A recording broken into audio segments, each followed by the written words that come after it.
Perkenalkan, nama saya Krisna Rifka Aryani dengan nomor induk 1786206049. Di sini saya akan memaparkan sejarah kurikulum 1975, 1984, dan 1994.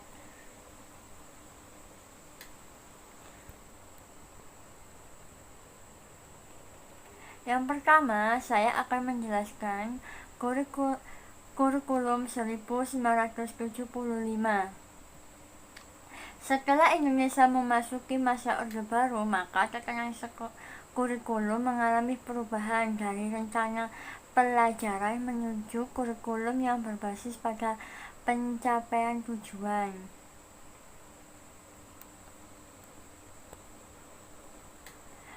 Pada kurikulum 1968 terdapat hal-hal yang merupakan faktor kebijakan pemerintah yang berkembang dalam rangka pembangunan nasional tersebut belum diperhitungkan, sehingga diperlukan peninjauan terhadap kurikulum 1968 tersebut agar sesuai dengan tuntunan masyarakat yang sedang membangun. Atas pertimbangan tersebut dibentuklah kurikulum 1975 ini.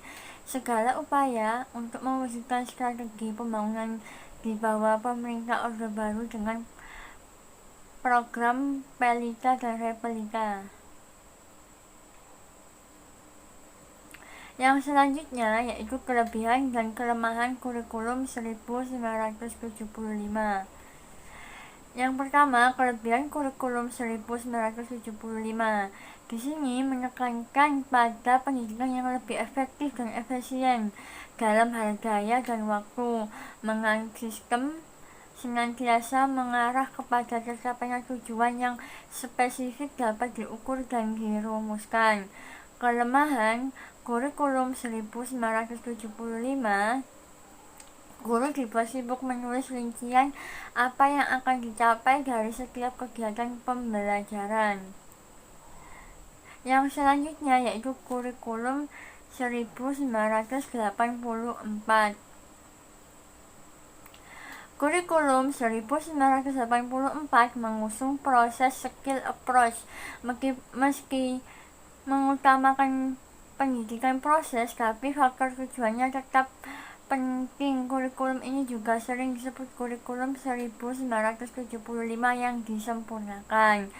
Posisi siswa ditempatkan sebagai subjek belajar, dari mengamati sesuatu, mengelompokkan, mendiskusikan, hingga melaporkan. Model ini disebut dengan CBSA, yaitu cara belajar siswa aktif atau student active learning. Yang selanjutnya yaitu kelebihan dan kelemahan kurikulum 1984. Yang pertama yaitu kelebihan, pendekatan pembelajaran yang memberikan kesempatan kepada siswa untuk lebih aktif, terlibat secara fisik, mental, intelektual, dan emosional, dengan harapan siswa memperoleh pengalaman belajar yang maksimal, baik dalam kognitifnya, efektif, maupun psikomotor. Untuk kelemahannya, kurikulum 1944 yang pertama yaitu posisi siswa ditempatkan sebagai subjek belajar. Banyak sekolah kurang mampu menafsirkan sistem CBSA ini. Yang terlihat adalah suasana gaduh di ruang kelas lantaran siswa banyak berdiskusi dan guru hanya mengajarkan model berceramah. Yang selanjutnya yaitu kurikulum 1994. Kurikulum 1994 pada dasarnya dibuat sebagai penyempurna kurikulum 1984 dan dilaksanakan sesuai dengan Undang-Undang Nomor 2 Tahun 1989 tentang Sistem Pendidikan Nasional. Hal ini berdampak pada sistem waktu pembelajaran yang mengubah dari sistem semester ke semester 1 bulan. Pada kurikulum 1994, model administratif disebut dengan model garis staf atas ke bawah karena inisiatif dan gagasan datang dari pemerintah pusat. Jadi, pemerintah pusat ini menyusun kurikulum yang akan dijalankan oleh sistem pendidikan.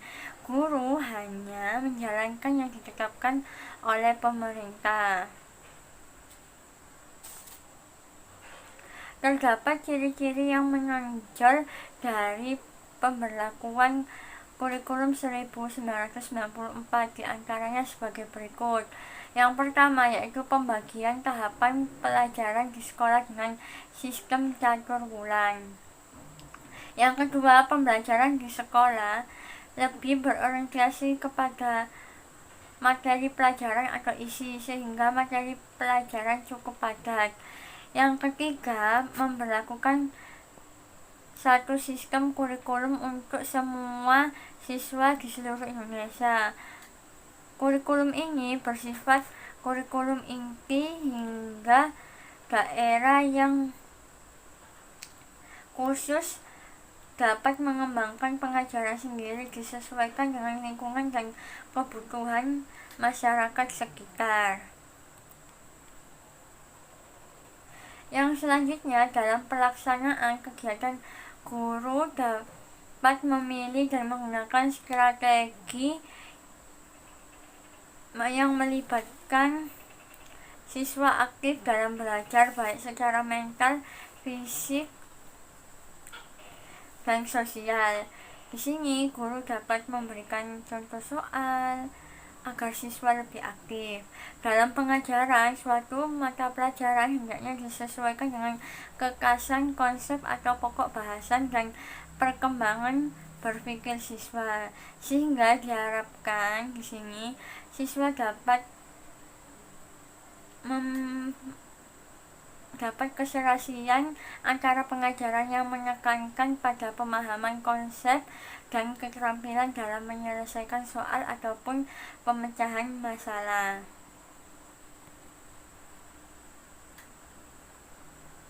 Yang selanjutnya yaitu seputar permasalahan kurikulum 1994. Yang pertama, beban belajar siswa terlalu berat karena banyaknya mata pelajaran dan banyaknya materi atau substansi setiap mata pelajaran. Yang kedua, materi pelajaran dianggap terlalu sukar karena kurang relevan dengan tingkat perkembangan berpikir siswa dan kurang bermakna karena kurang terkait dengan aplikasi kehidupan sehari-hari. Proses pembelajaran bersifat klasikal dengan tujuan menguasai materi pelajaran. Guru dapat sebagai pusat pembelajaran, target pembelajaran pada penyampaian materi. Yang keempat yaitu evaluasi atau sistem penilaian menekankan pada kemampuan kognitif. Yang selanjutnya yaitu kelebihan dan kelemahan kurikulum 1994. Yang pertama yaitu kelebihan kurikulum 1994. Penggunaan strategi yang melibatkan siswa aktif dalam belajar, baik secara mental, fisik, dan sosial. Yang kedua, pengajaran dari hal yang konkret ke hal yang abstrak, dari hal yang mudah ke hal yang sulit, dari hal yang sederhana ke hal yang kompleks. Yang selanjutnya yaitu kelemahan kurikulum 1994. Aspek dikedepankan dalam kurikulum 1994 terlalu padat. Yang kedua, konsep pengajaran satu arah dari guru ke murid. Yang ketiga, beban belajar siswa terlalu berat karena banyaknya mata pelajaran dan banyaknya materi substansi setiap mata pelajaran. Yang keempat, materi pelajaran yang dianggap terlalu sukar karena kurang relevan. Yang kelima, pengulangan materi yang dianggap sulit perlu dilakukan untuk pemantapan pemahaman. Sekian presentasi dari saya. Apabila ada salah kata, mohon maaf yang sebesar-besarnya. Wassalamualaikum warahmatullahi wabarakatuh.